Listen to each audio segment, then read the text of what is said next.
It would appear that no team in Formula 1 this season is capable of being consistent, with each one going through peaks and troughs at different points of the year. Red Bull started strong but had a prolonged dip mid-season, relying on arguably the greatest driver in the world at the moment to bail them out. McLaren have experienced some major teething issues in regards to how they approach a championship battle, and oh boy, don't even get me started on Mercedes. The front of the field has certainly been hard to keep track of, and the fight at the back has been one of the most intense ones that we've seen for quite some time.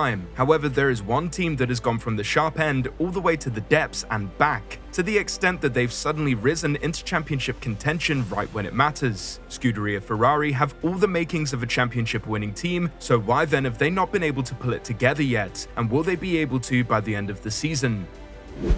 Want to know why Ferrari could be in for a shock championship victory this year? And stick around, because if they don't claim the title this year, there are worrying signs that they may have let their best opportunity slip.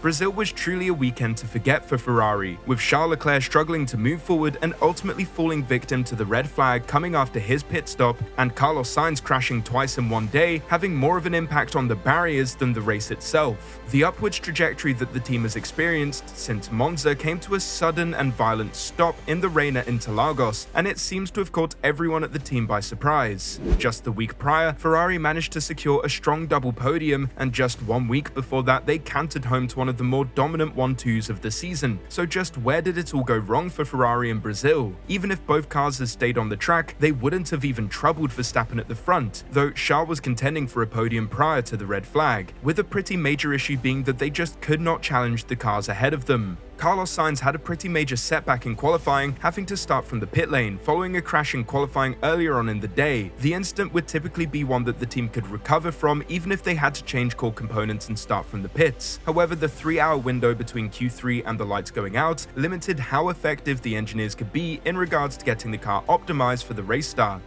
Sainz was clearly frustrated with the way that the weekend panned out, with him claiming that despite his efforts, moving forwards in the SF24 just was not possible this weekend.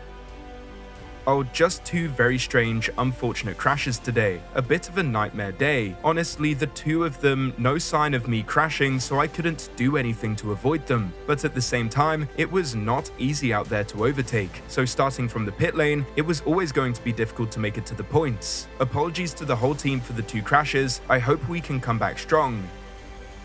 But according to Carlos, regardless of the crashes, the SF24 seems to have a key weakness when driving in wet weather, with the Spaniard backing his own abilities being capable of driving well in the wet if given the car to do so, saying, "I've always been a very strong driver in the wet, but for some reason, ever since I tried this car in the wet this year, I've never had a good feeling with it. I don't know if we just don't put enough energy into the tires, we run it too steep in medium to high speed, or what it is, but it's clear that it's very unpredictable and very difficult to drive." And it wasn't just Carlos Sainz that struggled at Interlagos. Despite the rift in positions between the two Ferrari drivers at the time of Sainz's crash, both of them reported very similar issues with how the car handled in wet conditions. Unlike Mercedes, where Russell had the car under control, while Hamilton reportedly was driving the F1 equivalent of a Henry Hoover, Ferrari had once again the greatest correlation between their two drivers out of the front-running teams. According to Charles Leclerc, the team can overall be happy with the weekend, however that may not be down to the merits of their own performance.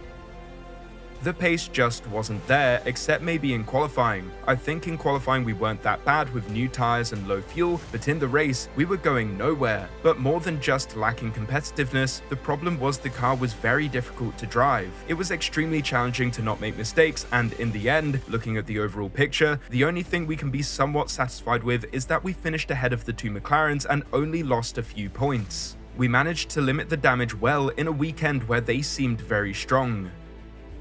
However, something that is worth remembering is the fact that Ferrari have actually been strong in the rain at points this season, with Canada being a particularly good race for the Scuderia, so either the car has been upgraded in a way that disagrees with wet weather, or the track layout and reportedly terrible surface left Ferrari in a compromised position. Either way, the fact that both drivers reported similar issues and are adamant that the team are more than capable of finishing the season strongly is a great sign for Ferrari, as they are a mere 36 points behind McLaren, with Leclerc still very much in the running for P2 in the Drivers' Championship. A good balanced team, a car that is pegged to be strong for the remainder of the season, and arguably the best driver lineup on the grid. What could possibly go wrong?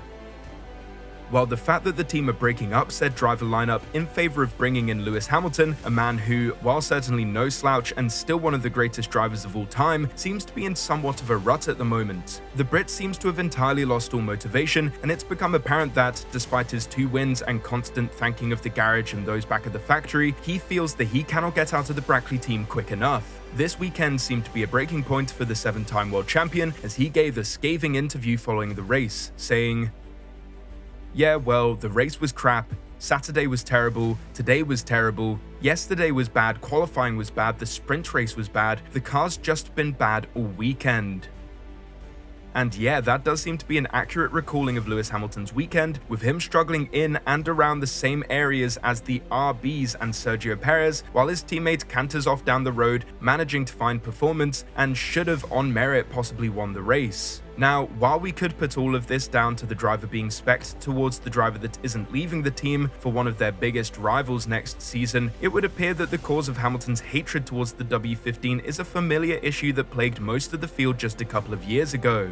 Hamilton in a separate interview continued to lay into the team, as well as indicate that the end of his Mercedes tenure cannot come soon enough, saying, "I just put my focus on something else. I'm not fighting for the championship. It really doesn't matter to me where we finish in the championship. I don't care if I finish ahead of George or behind George, it doesn't make that big of a difference to me. I just want to keep the car out of the wall and try and score points if I can for the team. If I can finish well and they give me a good car that doesn't bounce off the track for the next few races, then hopefully we will get a better result. Looking forward to Christmas."